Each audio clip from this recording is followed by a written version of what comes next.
الحمد لله رب العالمين والصلاة والسلام على من قال اللهم لا عيش إلا عيش الآخرة فاغفر الأنصار والمهاجر. وأيضا قال اللهم لا خير إلا خير الآخرة فبارك في الأنصار والمهاجر وعلى آله وأصحابه وأزواجه وذرياته، وخصوصا على الذين قالوا نحن الذين بايعوا محمدا على الجهاد ما بقينا أبدا. أما بعد فأعوذ بالله من الشيطان الرجيم. بسم الله الرحمن الرحيم. قال الله تبارك وتعالى يا أيها الذين آمنوا لا تخونوا الله والرسول وتخونوا أماناتكم وأنتم تعلمون. وقال النبي صلى الله عليه وسلم ما من عبد يسترعيه الله رعية يموت يوم يموت وهو غاش لرعيته إلا حرم الله عليه الجنة. وقال النبي صلى الله عليه وسلم من حمل علينا السلاح فليس منا ومن غشنا فليس منا، أو كما قال النبي صلى الله عليه وسلم إن الله وملائكته يصلون على النبي يا أيها الذين آمنوا صلوا عليه وسلموا تسليما. اللهم صل وسلم وزد وبارك على رسول الله صلى الله تبارك وتعالى عليه وعلى آله وأصحابه وأزواجه وذرياته وسلم تسليما كثيرا كثيرا. زما معززو حاضرینو، الله رب العزت دې زمونږ او ستاسو ټولو ایمان کامل او اعمال صالح نصیب وفرمایي. د دور حاضره او د مستقبله د تمام تر فتنونه او مشکلاتونه د الله زمونږه حفاظت وفرمایي. زما محترمو، جسمانی بیماریان ډیری دي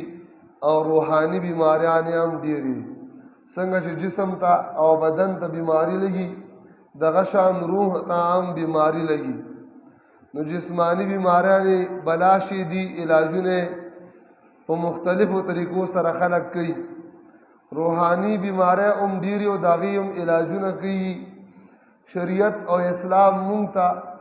روحانی بیماری مخکې نه په ګوته کړي دي او داغي علاج هم ښودلی. هغه یوه بیماری چې امت کې عوام او خواص عوام عموما ډیر زیات او تقریبا کل تر کل او خواص اکثریت باغی کې مبتلا دي، نو هغه بیماری د غش او د دوکې ده. په امت کې دوکه او خطرناکه بیماری د روحانی او د دې ډیر زیات دینی او دنیوي د دنیا او د آخرت بلاشه نقصانات دي. غش او دوکا خطرناک ترین بیماری ده او داسې په دې امت کې خوره شوې ده چې بالکل دا دوکا خلک یو مجبوری ګڼي خپله او د هغې نه بالکل د خلاصۍ اړ کوشش کوي نه. نو دا غش او دوکا خطرناکه بیماری ده.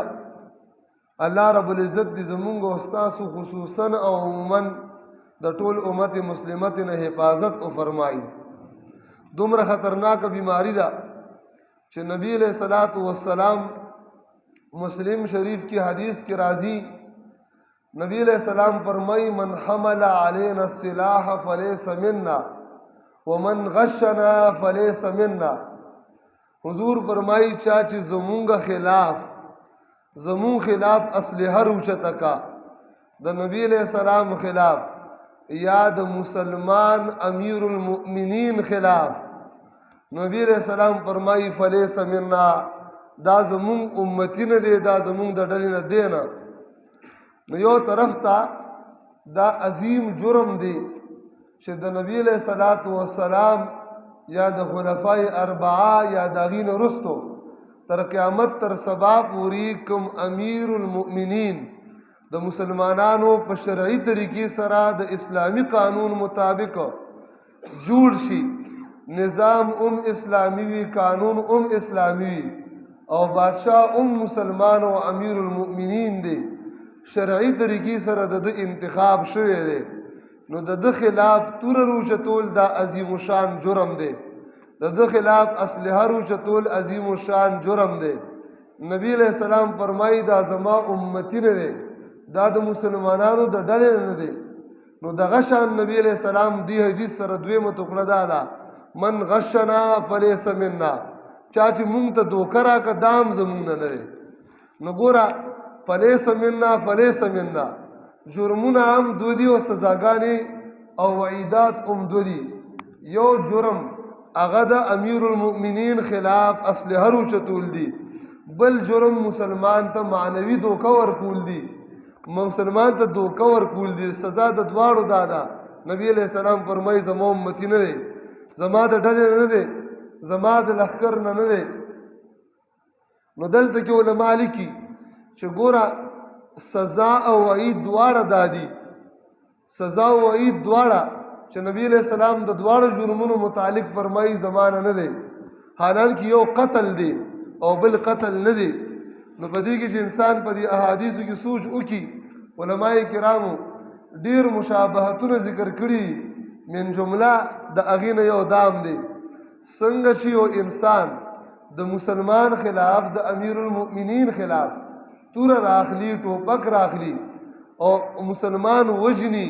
نو دا قتل دی، دا ښکاره او ظاهري قتل دی. د مسلمان سره دوکه کول، مسلمان ته دوکه ورکول، غش او دوکې نه کار اخیستل، دا معنوي قتل دی. څه شی دی؟ معنوي قتل دی. ځکه د دواړو سزا نبی کریم صلی الله علیه وسلم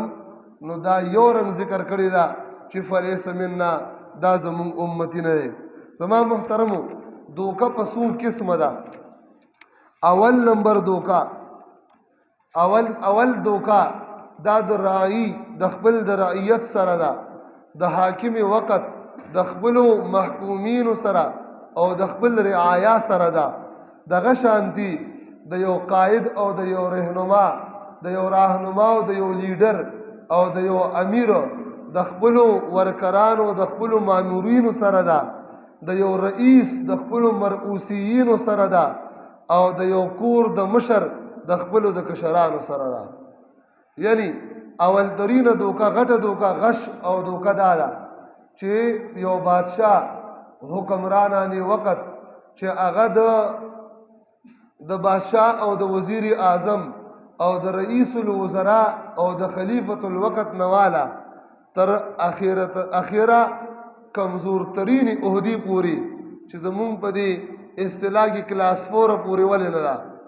خبره باندې پیښي، یا د دې نه بره کوم یو معمولی افسر دی چې د هغې نه بله عهده وړه نشته دی، د هغه لاندې 2 یا 3 یا 4 یا 15 یا 20 کسان د هغه تحت او د هغه د امر لاندې کار کوي. نو د هغه رئیس الوزراء او د وزیر اعظم نه والا تر اخرنۍ عهدې والا پورې، نو دا لویه دوکه ده چې کوم انسان د خپل رعیت د خپل ماتحت افرادو سره کوي. نبی علیہ الصلوۃ والسلام فرمایي کړه الا کلکم راعٍ وکلکم مسئول عن رعیته، خبردار تاسو هر یو راعي ذمہ دار یې، سرونکي یې، شپونکیان یې، د هر چا نه به د خپل رمې متعلق پوښتنه کیږي. نو دا بادشاه او دا عہدهدار دا پشان د مثال پشان د راعي او د شپونکي دی، او دا کوم رعیت چې کوم دی، دا کوم قوم چې دی ما تحت افراد دي، دا داسې دي لکه رما د ګوډو یا د غواګانو یا د اوښانو یا د نور څه. نو څنګه چې شپونکي نه د رمې ذمه دار دی، مالک ده ته دا رمه حواله کړې ده چې دا به سرې، دا به مړې او دا به د بیمارو به علاج کوي، او چې شر مخې در نه ونه خوري، که چېرته کې ده په ګېډه باندې صحیح مړې نه کړلي، اوبې ور نه کړلي، د بیمارې پکې علاج ونه کړ، یا شر مخته نه کومې وخوړه، د دې نه به مالک پوښتنه کوي که نه به کوي؟ د نه به ضرور پوښتنه کوي. نو دغه شانتي بادشاه امیر المؤمنین خلیفۃ المسلمین او لاندې ما تحت افسران او ذمہداران والیان او گورنران دا د رب العالمین د طرف نه په کری باندې اخیستل شوي افراد دي الله مالک دی او دا کری باندې اخیستل شوي افراد دي او دا عام امت دا هغه د ګډو رمه ده نو الله رب العزت به دینه پوښتنه کوي چې د دې رعیت د خیال ساتلی دی که نه د دې د بیمارانو د علاج کړی دی که نه د دې د لوږو تندو د غریبانو د فقراو دی خیال ساتلی دی که نه د دې د ضروریاتو دی تپوس کړی دی او که نه د هر څه به پوښتنه کیږي که چېرته کې دغه بادشاهان دغه حکمرانان دغه مشران د خپلو کشرانو سره دوکو کی د دې مال ووی د دې حقوق هغه ضایع کیه د دې خیال ونساتي ورځ د قیامت به ترنه الله پاک پوښتنه کوي عمر فاروق رضی الله عنه امیر المؤمنین عمر بن الخطاب رضی الله تعالی عنہ نه نقل دی هغه به فرمایلی امام طبری رحم الله په خپل تاریخ کې نقل کړي چې عمر فاروق به فرمایل والذي بعث محمدا صلی الله علیه وسلم بالحق قسم په غزاد چې محمد رسول الله صلی الله علیه وسلم په حق او په سچ رسول او نبی لګلې دی لو ان جملا هلك ضياعا بشط الفرات کشرت کی یو اوخه دا د فرات سمندر په غاړه باندې ضایع شو هلاک شو او زما د خیال ساتلو نه خیال ساتلو د وجنه دیتا نقصان ورسیدو او مړ شو فرمایل به خشیت ان يسأل الله تعالی عنه آل الخطاب زه یریږم ما سره دا یاره ده چې د خطاب ټول قوم نه به الله په ورځ د قیامت پوښتنه کوي خبره پیږئ بل روایت کې ځینې داسې نقل دي فرمایي لو مات جمل فی عملی ضیاعا که زما په دې عمل کې زما په دې خلافت او په دې امارت کې یو اوخم فضول ضایع شو مړ شو نو زه یریږم ورځ د قیامت به الله پاک ما نه پوښتنه کوي نو عمر رضی الله عنه نبی علیہ السلام فرمائی ما من عبد یسترعیه الله رعیتا یموت یوم یموت وهو غاش لرعیته الا حرم الله علیه الجنہ نبی علیہ السلام فرمائی کم بندت چم اللہ رب العزت رعیت ورکو قوم ورکو افراد ورکل دی مشر اگرزولا او دی بیا مرشو په داسې حال کې وهو غاش لرعیته چې خپل قوم سره دوکه کړي و دوکه بازو نبی علیہ السلام فرمائی رب العالمین به په د جنت حرام کی جنت بس کی بھی حرام کی دا خواران خو ډیر دی عہدو ته خوشحالیږي ډیر زیات خوشحالیږي چې زه وزیر اعظم راشم زه صدر اعظم راشم او زه ایم پی ای او ایم این ای راشم زه گورنر ولګم دی عہدو پسې داسې لیوني ګرځي حبک الشیء یعمی ویسم راندک کاڼه پردي حقونه وهلي پردي غیبتونه پردی سپکي خپلې درنې رشوتونه حرام خوری یو خبره داسې نه چې دی کسر پکې پرېږدي کمې پکې وکړي صرف دی له چې زه کرسۍ ته ورسمه چې دی په هرې طریقې سره کرسۍ ته ورسي بس دی ځان ته کامیاب وي خو یاد ساتئ رب العالمین به د قوم او د امت او د رعایا د زری زری حساب الله رب العزت د دین علیقه د یو زری زری د خولی د یو ساس کی د اوربش د یو دانی د غنم د یو دانی د خور د گرد و غبار د یو زری زری پختنه به الله رب العزت د دې خلقو نه کوي دا وجوه چې سلف و صالحین او اسلاف به د عہدین منډې والی هغوی به تښتېدله هغوی به عہده نه قبلوله زه ډېر زیات خفه شمه دی عوامو ته خو اسم خفه کی عوام خو اسم عوام دي جاهلان خو اسم جاهلان دي علما چې دا علما عہدو ته کله ورسي هغه عہدې ته د ضرورت د وجې نه ځان رسول خو جدا خبره ده هغې کې خصوص خبره نه کومه خو چې کله ورته عہده ملو شي نو بیا ډېر زیات خوشحالی او خلک ورته سیري اچوي ګلونه پې اچوي او خلک ورله تحفې او تحایف راوړي حالانکې د اسلافو زندګي وګوره چې اسلافو ته به عہده ملو شه نو بیا به یې جړله خوراک به پریښود. امیر المؤمنین عمر ثانی عمر ابن عبدالعزیز رحمه الله چې کله امیر المؤمنین شو نو ښځې ته ویل راشه ورته وی زه تا ته طلاق در کومه. وی ولې؟ وی ځکه چې رب العالمین په ما دومره لویه ذمهداري واچوله چې دې نه وروستو زه ستا هغه حقوق زوجیت نشم ادا کولی. یعنی انسان د خپلې کورواله سره جما او کوروالی کوي نو هغه ذهني فراغت غواړي. په ما دومره سخت بوج راغی چې ما نه تر اخره عمر پورې دا امید مه ساته چې زه به تا سره میلاو شم. که دغه شان زندگی تیرول غواړي صحیح ده، ګنې طلاق در کوم خپل پلار کره لاړه شه. ولې په ما باندې الله د طرف نه ذمهداري راغه. نو اسلافو به ژړله،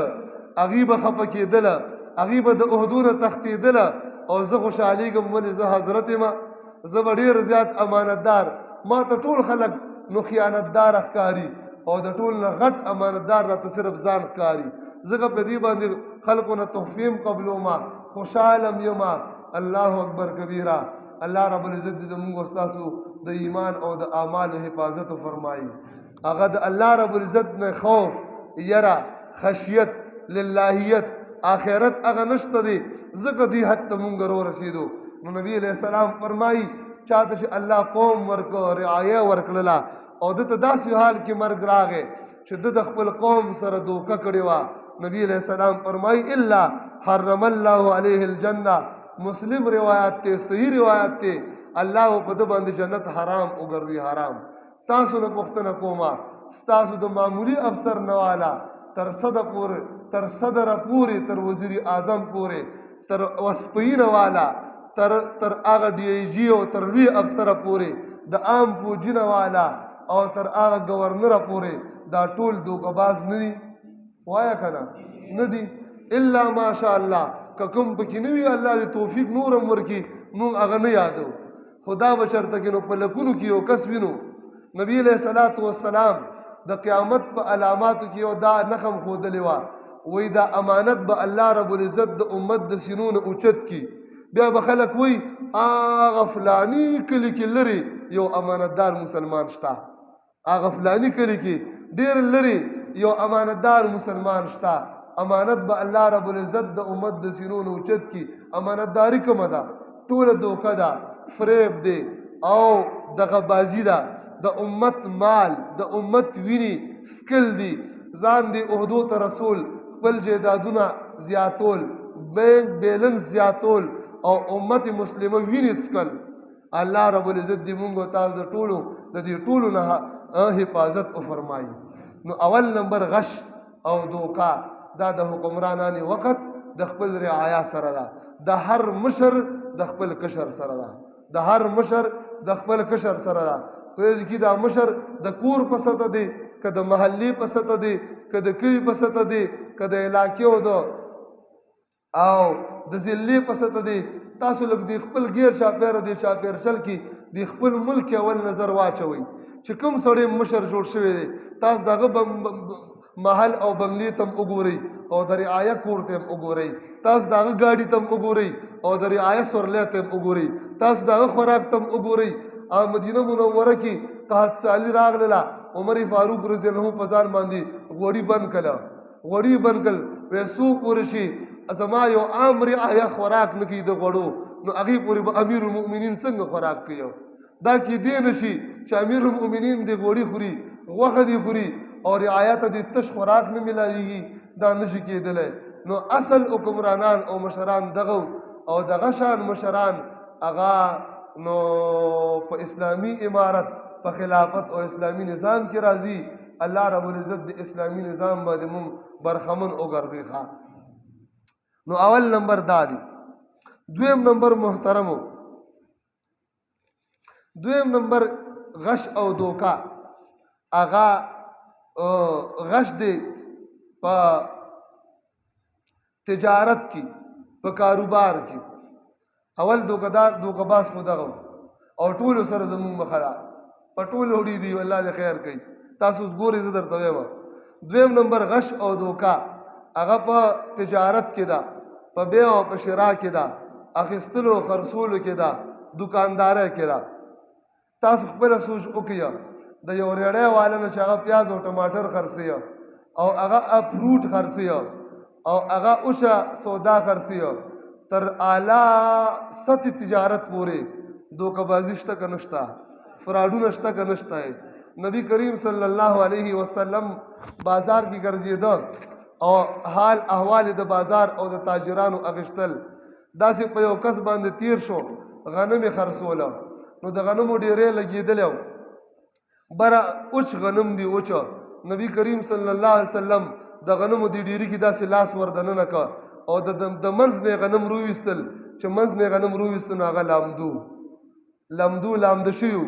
نبی علیہ السلام ورته فرمایي ما هذا یا صاحب الطعام ما هذا یا صاحب الطعام اے غنم والا اے خوراک والا داسې دی دا بره اوچ او لاندې دننه لامده داسې دي تعجب تپوس نه کوي دا د رټلو انداز دی داسې دی هلکه بره اوچ دی او لاندې لامده دي نبی علیہ السلام ته وایي جی اصابته السما جی دا باران لامده کړي دي باران څه کړي باران لامده کړي نبی علیہ السلام ورته فرمایي افلا جعلته فوق الطعام حتى يراه الناس چې باران لاندې کړي نو بره اوښ دي دا اوښ به دا لامده به دې بره اچولیو که نه چې خلکو کتلی چې دا لامده غنم دي تا ولې بره نه کول نو هغه لامده غنم دې په اوښو څه کړي دي پټ کړي دي بیا نبی علیہ السلام وفرمایل من غشنا فلیس منا چا چې مونږ ته دوکه راکا دا زما امتي آها وګوره دوکه الله اکبر کبیره ریړی والا به فروټو کې چې کوم فروټ هغه غاټ به مخې ته ایښودي پرون زه راتلم په سفر د لکي مروت نه نو هغه ګاډې د خټکو ډکېده د خټکو خربوزو نه نو چې کومې بره دانې وې نو ملګرو ته مې ونه ویلې مې په زړه کې مې تېر شو په خولې مې ورته بیا ونه ویلې نو دانه سپین مزېدار خټکي وو ما ورته ویم چې ګوره دا بره به څنګه ښې دانې وي و لاندې به داسې نه وي لاندې خټکي بیا داسې او خربوزي داسې نه وي څومره فروټ چې دي سبزیانې یعنی هر څه چې وي چې کومې بهترینې دانې وي که نه بهترینې هغه بره او لاندې څخه ایښودې وي خیال مو دی من غشنا نبی علیہ السلام د امت دوکا خپل ځان سره دوکا ګرځولې ده امت ته دوکه ورکول دا نبی کریم صلی الله علیه وسلم ته دوکه ورکول دی نو حضور وفرمایل چې موږ سره دا د غنمو والا کوي په لوی عزت سره چې غنم راځي دا حاجي صاحب دی خو په کیو که نه حاجي صاحب دې غنمو کې شګه خلک ګډوي که نه ګډوي او دغه دا سرکاري چې کوم غنم علي شته که نه دا دلته دې غنم چې سرکاري طور کوم راځي په دې بورو کې شګې ګډوي خاورې چې درانه شي بوس والا نه پوښتنه وکړه شګې پکې ګډوي که نه ګډوي بوس پکې شګې ګډوي چې درانه شي دغه شانتي یعنی هر څیز حتی ما ویره دا عطر والا دا عطر گزار علماء پخوا امام ابن حجری هیثمی رحم الله په الزواجر کې نقل کړي پخوانه عالم دی پخوانه اتمه صدی عالم دی نهمه صدی عالم دی نو هغه خپل کتاب کې نقل کړي وای هغه وخت چې دا کم خلک به عطر پیروشو نو د عطر د شیشه وي دا نشي او منځ ولدا سره ډک کړي نو عطر په کې دومره شیشه به دومره عطر په سو راځي هغه د نن ډکه کړي برنه داسې ورخي جوړي ختنه او دا دیوالې مله نو ته به شي هغه د شی په 100 روپیا راته ډکه کا هغه کې د 2 روپو تر راشي نو دا ټولې دوکې دا کې الله رب العزت دې موږ د دین محفوظ ساتي ښا من غشنا فلیس منا دویم نمبر دوکه په تجارتو کې دا وړوکی تجارت غټ تجارت په گاډو کې په یعنی چې څه د خرڅولو د اغشتل دي په کپړو کې په هر څه کې دوکې دي په هر څه کې 2 نمبرې ده الله دې امت اصلاح نصیب کړي دریم نمبر غش هغه په قول کې ده په وینا کې دوکا په وینا کې دوکا دروغ قسمونه دروغ خبرې د دروغ گواهان دا تاسو ګورئ او باقاعده افسوس پدې دی چې دلته کې په دغه جمهوریت قوانینو کې د دروغ ویلو ټریلنګ ورکول کی د دروغ ویلو ټریلنګ او تربیت ورکول کی چې اعلی سطح سره کړتو او دروغجن د نه جوړي وکیلان څه شي وای ما لا او قسمیو کا لا د لا سند او سرټیفیکیټ می حاصل کا د فلانی ملک نه مس کړی دا ایډوکیټ سیف کنا یعنی د لا څه مطلب د زمانی عظیم ترین دروغجن انسان په خبره پیشي د کائنات عظیم ترین دروغجن او د الله دین سره خیانتګر، د الله رب العزت د کلام مخالف ججان او دغه الله والا خلک. نو دا غش دی که نه، تا به شل مړي کړي او دا بل به مظلومي، خو چې تا وله دومره ګټه ورکړه د پیسو، نو تا به مظلوم ثابت کی او مظلوم به ثابت کی؟ ظالم ثابت کی. دا کړتن، دا دروغجن، د خدای لعنت په ټول ملک راورېږي د دې د وجه نه، په ټول ملک. او دا مونږ داسې عزت ګڼو، داسې تور اسري کړي واسکټ یې چولي که نه، په خبره پوي غټې غټې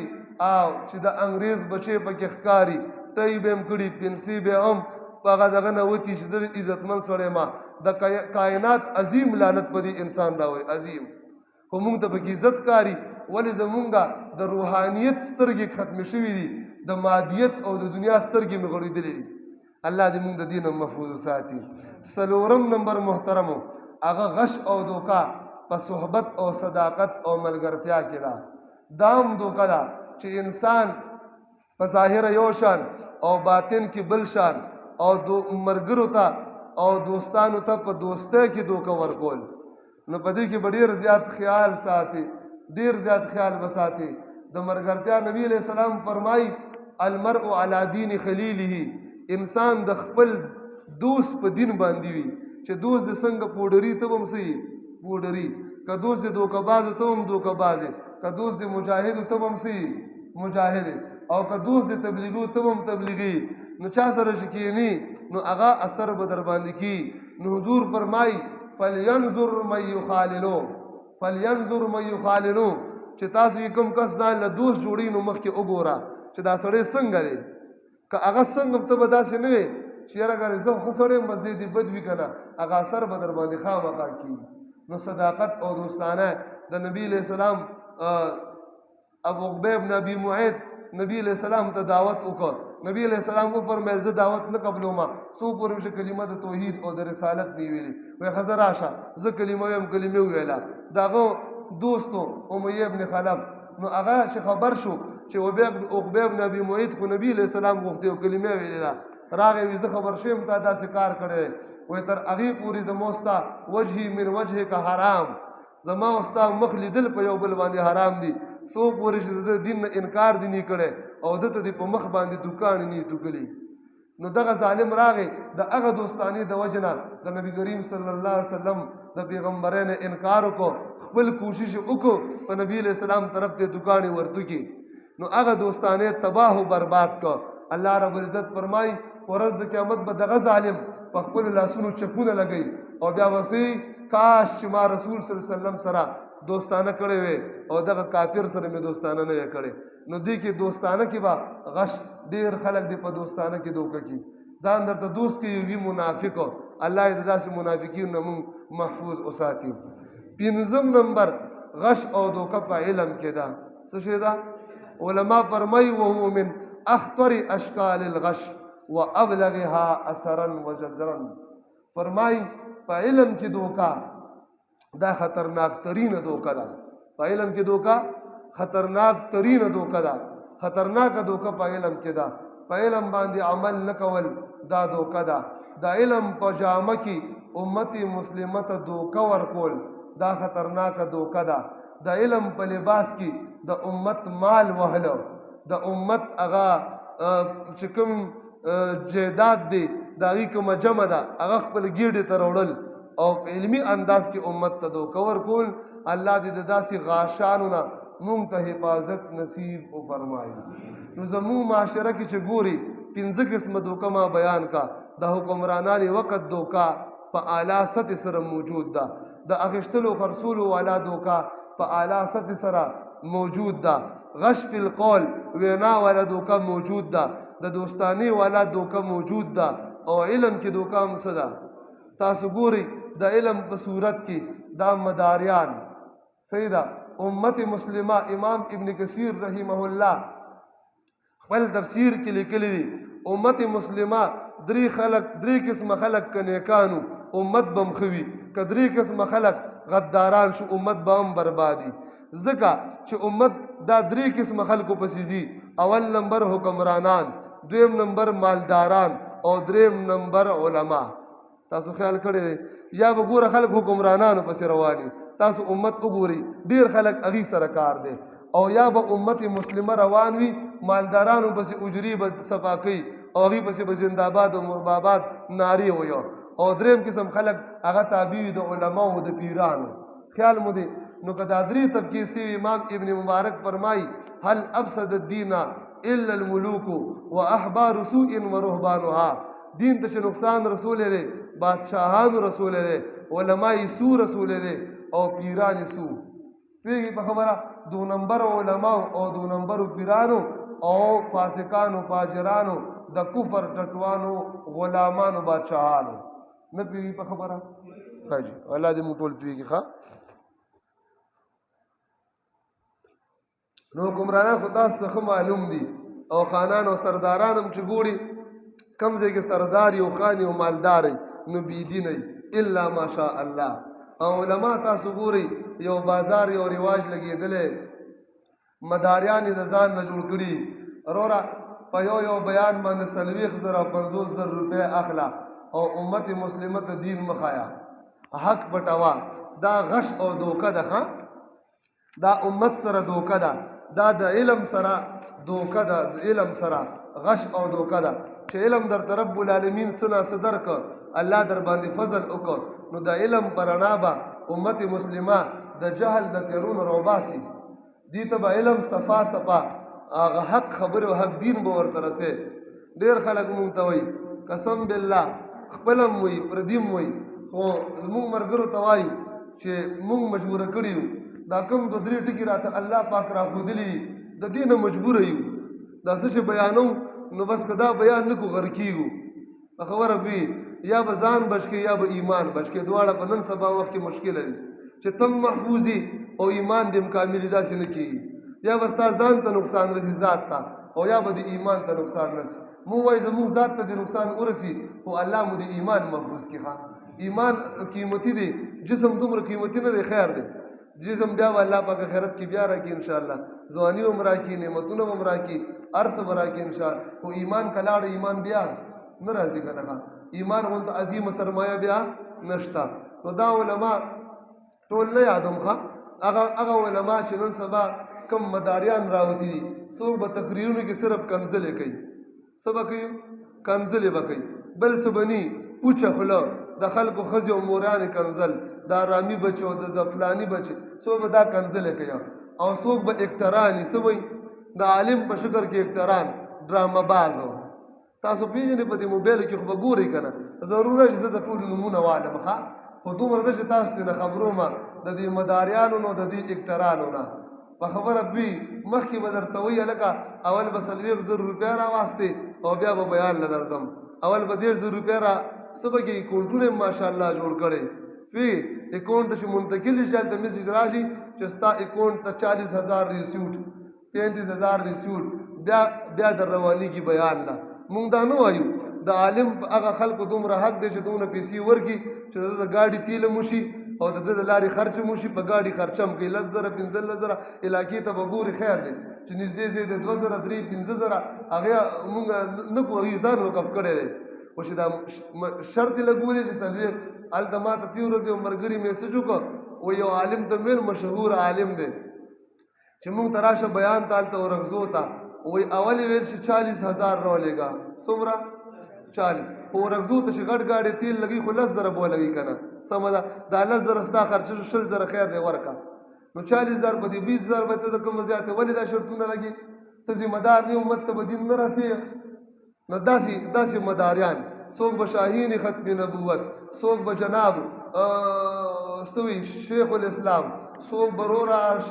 شیخ مناظر اسلام او جناب څوک پکې څه شي دی فاتح قادیانیت فاتح قادیانان فتح شوي دي یو قادیاني هم دلته نشته شرم هم دی له نه ورځي په خدای قسم چې زموږ سترګې ټیټې دي پیغمبر علیه السلام ته زموږ سترګې ټیټې دي اسلام ته زموږ سترګې ښکته دي الله جل جلاله ته چې موږ ژوندي او دا خنزیران دلته موږ ته په کوڅو کې ګرځي په خبره بې څو پورې چې د قادیانیت دوی د پاکستان او د دنیا نه نه ختمه شوي ځان د شاهین ختم نبوت ځان له دوکه ده ته په څه د ختم نبوت بازي په خبره تا خو ټپوسان نه دي اوچت کړی یو ټپوس دې پنډ کې اوچت نه که بس هغې ته وایي چې ټپوسان مپوسان ته نه منډې وایي په خبره بي ته څنګه فاتح قادیانیت دی ربوه خو آباد ده پېښور خو آباد دی د قادیانیان نه